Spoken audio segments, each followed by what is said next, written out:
एक आदमी विमान हादसे के बाद 3 दिन और 3 रात समंदर में बहता रहा और जब वह पूरी तरह से हताश हो चुका था, आखिरकार उसे जमीन दिखाई दी। वह फौरन अपनी नाव को किनारे पर ले आया और फिर नंगे पैर सावधानी से जंगल की ओर ये देखने के लिए बढ़ा कि क्या वहां इंसानों के कोई निशान है। लेकिन काफी देर तक पुकारने के बाद भी किसी ने जवाब नहीं दिया।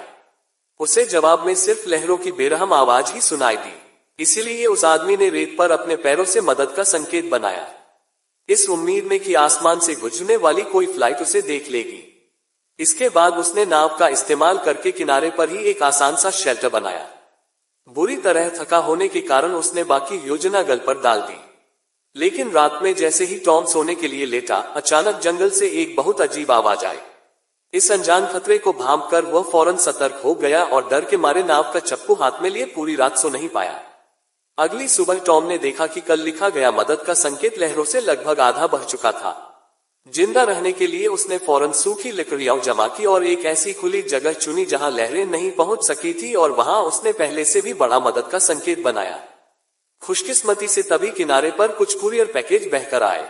टॉम ने उन सभी को उठा लिया, ये सोचकर कि शायद वे मुश्किल वक्त में काम आ जाए। लेकिन तभी जंगल से फिर वही अजीब आवाज आई।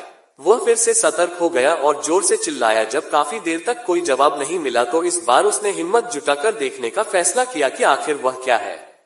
वह जैसे ही वहां पहुंचा, एक पका हुआ नारियल आसमान से गिरा और वह डर गया। पता चला कि वह अजीब आवाज नारियल गिरने की ही थी और टॉम ने राह की सांस ली। इस तरह उसने और भी नारियल इकट्ठे कर लिए। उसे 1 दिन हो गया था पानी पिए।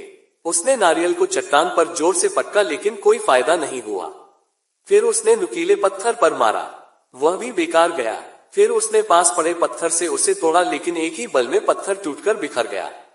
आखिरकार उसे एक नुकीला पत्थर मिला। इस बार टॉम को यकीन था। उसने उस पत्थर के चाकू से नारियल को लगातार काटा और आखिरकार उसकी मेहनत से नारियल खुल गया। लेकिन उसमें पानी बहुत कम था। असफलता ही सफलता की जननी है। टॉम ने सबक सीखा और एक नुकीले पत्थर का इस्तेमाल करके नारियल में एक छोटा सा छेद करने में कामयाब रहा। उसने फौरन नारियल को मुंह से लगाया और लालच से उस मीठे पानी का मजा लेने लगा। पानी पीकर टॉम अपना सामान बांधकर आसपास मदद का कोई और मौका ढूंढने निकल पड़ा। वह चट्टानों के किनारे किनारे चलता रहा, लेकिन सुबह से शाम हो गई। उसे एक और पैकेज मिलने के अलावा और कुछ हाथ नहीं लगा और उसने पाया कि वह घूमकर वापस वहीं आ गया है। टॉम कुछ निराश हो गया। अपनी शंका को पक्का करने के लिए उसने चट्टान की चोटी पर चढ़कर यह देखने का फैसला किया कि क्या यह सच में एक वीरान टापू है। बुरी किस्मत की तभी उसका पैर मुंह से कट गया और बहुत खून बहने लगा। टॉम ने अपनी पैंट फाड़ी, उसे जूते की तरह पैर पर बांध लिया। फिर कुछ जड़ी बूटियां मोजे में भरकर पहनी जो खून रोकने और जूते दोनों का काम कर रही थी। इस तरह टॉम पहाड़ की चोटी की ओर बढ़ गया। 1 घंटे बाद वह चोटी पर पहुंच गया। उसने नीचे देखा। वह जिस जगह पर था वह चारों तरफ से पानी से घिरी थी और इससे भी बुरी बात यह थी कि दूर दूर तक कोई और जमीन नहीं थी। इस वीरान दास कर टॉम पूरी तरह निराश हो गया। लेकिन इससे पहले कि वह दुखी हो पाता, तभी उसे समंदर में कुछ दूर एक इंसान तैरता दिखा। उम्मीद देखकर टॉम पहाड़ से नीचे भागा और तेजी से उस आदमी की तरफ तैर गया। वह उसकी दुर्घटनाग्रस्त फ्लाइट का कैप्टन था, लेकिन कैप्टन में अब जान नहीं बची थी। उसने कैप्टन को खींचकर किनारे पर लाया। टॉम अब सिर्फ काम की चीजें ही इकट्ठी कर सका था। उसे एक टॉर्च मिली जो खुशकिस्मती से अभी भी चल रही थी। फिर उसने कैप्टन के स्पोर्ट्स शूज उतारे और अपने पैर से नाकर देखे। साइज थोड़ा अलग था पर काम चल सका था। फिर उसे जेब से एक बटुआ मिला जिसमें कैप्टन के परिवार की तस्वीर थी। इस तस्वीर को देखकर वह एकदम गंभीर हो गया। पूरा खुशहाल परिवार अब अधूरा हो गया था। शायद बीवे के घर वाले गहरे सदमे में होंगे। टॉम ने अपनी भावनाओं को काबू में किया और कैप्टन को वहीं दफनाने का फैसला किया और वह तस्वीर भी कैप्टन के पास रखी। फिर चट्टान पर उसने पत्थर से कैप्टन का नाम और उम्र लिख दी। ये सब करते करते शाम हो गई। रात में टॉम अपने ठिकाने में बेहद अकेला और बेबस महसूस करता। शुक्र है कि उसकी मंगेतर की खूबसूरत तस्वीर उसे सहारा दे रही थी। लेकिन जैसे जैसे दिन बीते गए कोई बचाव दल नहीं आया। पर धीरे धीरे टॉम ने वहां के माहौल में ढलना सीख लिया। हर सुबह पत्तियों पर जमी ओसी उसके जीवन का स्रोत थी। चतुर टॉम ने नारियल के खोल में मुश्किल से मिला मीठा पानी जमा करना शुरू कर दिया। वह रेत को ही शौचालय की तरह इस्तेमाल करता। प्रोटीन की जरूरत पूरी करने के लिए जब भी उसे समय मिलता वह समंदर में मछली पकड़ने जाता। लेकिन काफी देर मेहनत करने के बाद भी उसके हाथ कुछ नहीं लड़ था। एक रात जब उसे नींद नहीं आई और वह किनारे पर टहल रहा था, तभी उसे समंदर में दूर एक रोशनी दिखी। उसने फौरन अंदाजा लगाया कि वह एक बड़ा जहाज है जो वहां से गुजर रहा है। जब कोई जवाब नहीं मिला तो टॉम ने जोश में टॉर्च हिलाना शुरू कर दिया ताकि जहाज का ध्यान खींच सके। लेकिन विशाल समंदर में वह रोशनी एक चींटी के बराबर थी। मदद के लिए उसने अपनी नाव ली और उस बड़े जहाज का पीछा करने निकल पड़ा। उसे जरा भी देर नहीं करनी थी। उसने अपनी पूरी ताकत से चप्पू चलाना शुरू कर दिया, लेकिन उसने कुदरती ताकत को कम आंका। एक के बाद एक आती लहरों ने उसे आगे नहीं बढ़ने दिया। वह सुबह से दोपहर तक चप्पू चलाता रहा, पर 100 मीटर भी आगे नहीं बढ़ पाया। फिर भी उसने हार नहीं मानी और चप्पू चलाता रहा। आखिरकार एक विशाल लहर ने उसे पलट दिया और दुर्भाग्य से टॉम की जांघ चट्टान से टकरा गई और उससे खून बहने लगा। वह दर्द से चीख उठा। निराश होकर टॉम अपने घायल पैर और टूटी नाव को घसीटा हुआ वापस टापू पर लौट आया। तभी मूसलाधार बारिश होने लगी। टॉम ने फौरन नाव से कुरियर पैकेज को ढका। बिना ठिकाने और घायल पैर के मजबूरन वह टापू की इकलौती गुफा के मुहाने पर आया। टॉर्च से उसने आसपास देखा और सुरक्षित महसूस होने पर वह मुश्किल से घिसटकर गुफा के अंदर गया। खुशकिस्मती से वहां झरने का पानी था। प्यास से बेहाल होकर उसने अपना सिर पानी में डाला और लालच से पीने लगा, लेकिन वह पीते पीते ही बेहोश होकर सो गया। यहाँ तक कि वह टॉर्च भी बंद करना भूल गया। अगले दिन जब टॉम उठा तो जाहिर है टॉर्च की बैटरी खत्म हो चुकी थी और उसका घाव बुरी तरह सड़ गया था। अगर उसने जल्दी इलाज नहीं किया तो वह कुछ ही दिनों में मर जाता। जिंदा रहने की चाहत में उसने बहकर आए पैकेज खोलने का फैसला किया, यह देखने के लिए कि क्या उनमें कुछ काम का सामान है। पहले पैकेज में स्केटिंग शूज की एक जोड़ी थी। उसके नीचे का ब्लेड काम का लग रहा था। दूसरे पैकेज में एक वॉलीबॉल था और तीसरे में एक इवनिंग गाउन। उसने उसे देखा पर वह उसे पहन नहीं सका था, लेकिन गाउन की काली जाली काम की लग रही थी। बाद के पैकेज खोलने पर उसे कैसेट और कुछ बेकार कागजी कॉन्ट्रैक्ट मिले। लेकिन जब वह आखिरी पैकेज खोलने लगा तो वह झिंका, क्योंकि उस पर फरिश्ते के पंखों का चित्र बना था।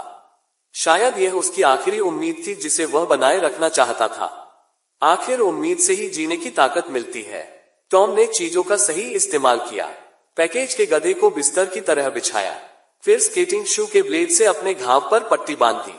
उन स्केटिंग शूज से नारियल काटना भी आसान हो गया और वह उससे भाला भी छील सका था। जल्द ही उसने एक बड़ा केकड़ा पकड़ लिया। कई दिनों से प्रोटीन ना मिलने के कारण टॉम खुशी से पागल हो गया। उसने फौरन केकड़े का मांस निकाला, लेकिन वह मांस बिल्कुल कच्चा और खराब था।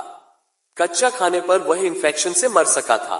फिर उसने गाउन की जाली से एक जाल बनाया और आसानी से एक छोटी मछली पकड़ ली। उसने फौरन उसे मुंह में डाला और चबाने लगा, लेकिन चबाते चबाते उसे लगा कि कुछ कमी है। तब टॉम को समझ आया कि उसे आग की जरूरत है। इस तरह उसने आदिमानवों की तरह लकड़ी रगड़कर आग जलाने की कोशिश की। उसने लकड़ी के नीचे कागज के टुकड़े रखे और लगातार रगड़ना शुरू किया, लेकिन उसे अंदाजा नहीं था कि वह दोपहर से शाम तक रगड़ता रहा और एक चिंगारी भी नहीं निकली। इसके बावजूद टॉम ने हार नहीं मानी। उसने पहले थोड़ा आराम करने का फैसला किया। नारियल खाकर ताकत जुटाई और फिर से काम में लग गया। नारियल के खोल को देखकर उसे एक आइडिया आया। शायद आगे पीछे रगड़ने के तरीके से आग जल जाए। उसने फौरन काम शुरू कर दिया। वह आत्मविश्वास से भरा था। यह तरीका वाकई कम मेहनत वाला था और इससे रगड़ने की रफ्तार भी बढ़ गई। लेकिन उसका ध्यान भटका और उसका हाथ लकड़ी से छिल गया। घाव ठीक नहीं हुआ था कि दिल भी टूट गया। इस बार उसकी इच्छाशक्ति पूरी तरह खत्म हो गई। इस वीरान डाकू पर फंसे होने के दौरान हर दिन उसे गहरा अकेलापन महसूस होता था। उसने गुस्से में अपनी सारी हताशा बाहर निकाली। भावनाएं शांत होने के बाद वह शांत हुआ और उसे सच्चाई का सामना करना पड़ा। उसने हाथ पर पट्टी बांधी और सोचने लगा कि आग कैसे जलाई जाए। जमीन पर पड़े वॉलीबॉल को देखकर उस पर खून का धब्बा एक चेहरे जैसा लग रहा था। टॉम ने माथे से थोड़ा पसीना पोंछा और वॉलीबॉल पर आंख नाक मुंह बना दिए और उसका नाम विल्सन रखा। अकेलेपन में उसने विल्सन को अपने पास रखा और खुद को हिम्मत देने लगा। साथ मिलने पर वह ताकत से भर गया और लगातार लकड़ी रगड़ने लगा। आखिरकार लकड़ी से कुछ चिंगारी निकली, पर अगले ही पल वह बुझ गई। फटी हुई लकड़ी को देखकर उसे एक नई बात पता चली। हवा की कमी के कारण चिंगारी बुझ रही थी। फिर उसने एक गड्ढा खोदा और लकड़ी को उस पर रखा ताकि ज्यादा हवा मिल सके। कुछ ही देर में लकड़ी में आग जल उठी। अपनी लगातार मेहनत से मिली इस कामयाबी ने उसे रोमांचित कर दिया। रात में उसने किनारे पर एक बड़ी आग जलाई। ये पहली बार था जब टॉम ने इस वीरान टापू पर जिंदा रहने की उम्मीद महसूस की थी। फिर उसने सी फूड को भूनकर दावत की। उंगली से केकड़े का थोड़ा मांस निकाला। ये वाकई बहुत स्वादिष्ट था। खाने की समस्या हल होने के बाद टॉम ने अपनी भौगोलिक स्थिति का अंदाजा लगाना शुरू किया। समय और गति के हिसाब से उसने गणना की कि बचाव दल का खोज का दायरा 5 लाख वर्ग मील तक होगा और यह टापू मुख्य समुद्री रास्ते पर भी नहीं था। उसे ढूंढे जाने की उम्मीद लगभग न के बराबर थी। कोई चारा नहीं था। जब तक वह जिंदा था, उम्मीद बाकी थी। लंबे समय तक विटामिन की कमी के कारण टॉम का एक दांत बुरी तरह सड़ गया। वह रोज दांत दर्द से तड़ता रहता था। उसने हिम्मत जुटाई, स्केटिंग शू के ब्लेड को सड़े हुए दांत पर रखा और पत्थर से जोरदार वार किया। सड़ा हुआ दांत आखिरकार बाहर निकल आया, लेकिन उस एक पल के दर्द से टॉम तुरंत बेहोश हो गया।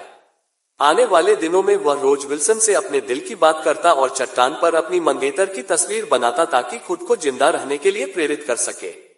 वक्त बीतता गया और देखते ही देखते 4 साल गुजर गए। टॉम का शुरुआती मोटा शरीर अब सूखा हड्डियों का ढांचा बन गया था। ऐसा लगा था मानो हवा का एक झोंका उसे उड़ा देगा। कोई नहीं जानता कि उसने वे 4 साल कैसे गुजारे। अकेलेपन ने उसकी आंखों की उम्मीद खत्म कर दी थी। टॉम एक जिंदा लाश की तरह जी रहा था। हालांकि मछली पकड़ने का उसका हुनर काफी सुधर गया था। उसने पहले भी टापू से भागने का सोचा था, लेकिन बेरहम लहरों ने उसे रोक दिया था। जब भी वह अकेले वन से तंग आकर मरना चाहता, वह चट्टान के किनारे फांसी लगाने जाता, लेकिन उसमें अपनी जान लेने की हिम्मत नहीं थी। आखिर उसने अपनी मंगेतर से शादी का वादा किया था। एक दिन जब वह समंदर में खाना ढूंढ रहा था, उसे अचानक एक हरी लोहे की चादर मिली। इस नई चीज को देखकर टॉम बहुत खुश हुआ। उसने उसे किनारे पर लाकर खड़ा कर दिया और विल्सन के साथ बैठकर उसे निहारने लगा।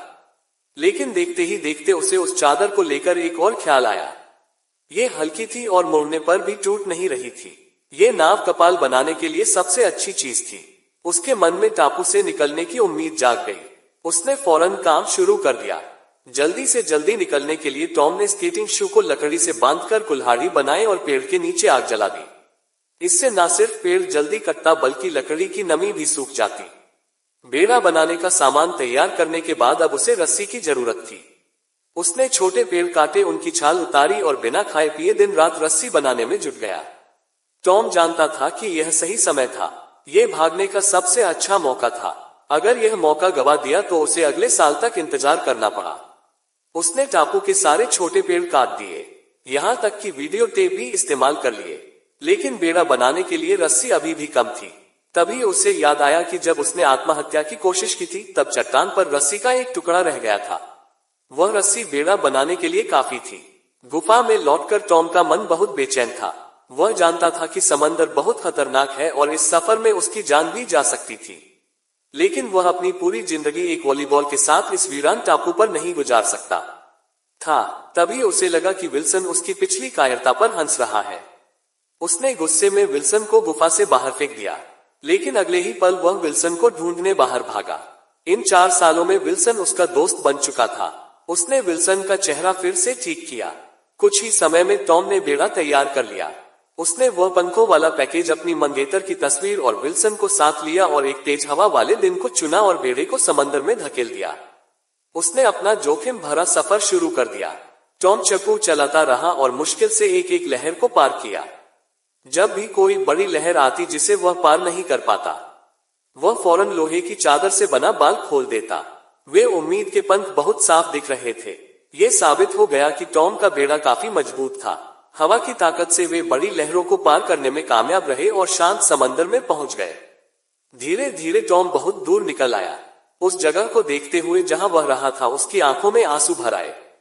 टापू पर बिताए गए पलों को याद करके उसे उस जगह से एक तरह का लगाव महसूस होने लगा था, लेकिन उसने चप्पू चलाना नहीं रोका।